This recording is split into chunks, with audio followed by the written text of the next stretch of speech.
భాగి శ్రీమంతం కోసం అన్ని ఏర్పాట్లు పూర్తి చేసి ఉంటారు. భాగి కోసం అందరూ వెయిట్ చేస్తూ ఉంటారు. అప్పుడే అమర్ భాగిని చెయ్యి పట్టుకొని చాలా జాగ్రత్తగా, ప్రేమగా తీసుకొస్తూ ఉంటే వాళ్ళిద్దరు అలా వస్తూ ఉంటే చూడముచ్చటగా ఉండి అందరూ చాలా సంతోషంగా చూస్తూ ఉంటారు.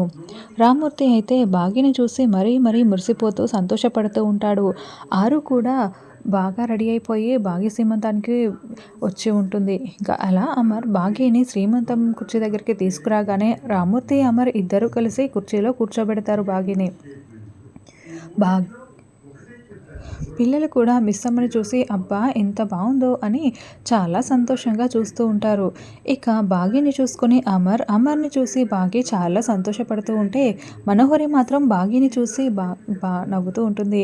ఒసే భాగ్య, ఇప్పుడు జరిగేది నీ శ్రీమంతం వేడుక కాదు, నీ చావేనే. ఆల్రెడీ నీ కుర్చీ కింద నేను బాంబుని పెట్టాను కదా అని మనోహరి అనుకుంటూ చాలా సంతోషపడుతూ ఉంటుంది.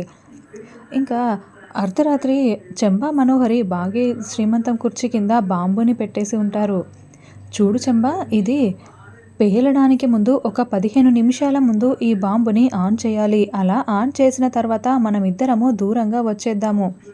దూరం నుండి రిమోట్ కంట్రోల్తో ఈ బాంబుని పేల్చేస్తాము. అప్పుడు అందరూ చచ్చిపోతారు అని మనోహరి చెప్తూ ఉంటుంది. ఇక భాగ్య శ్రీమంతం కుర్చీ కింద ఉన్న బాంబుని ఎప్పుడు ఆన్ చేస్తుందా అని చెంబా, మనోహరి ఎదురు చూస్తూ ఉంటారు.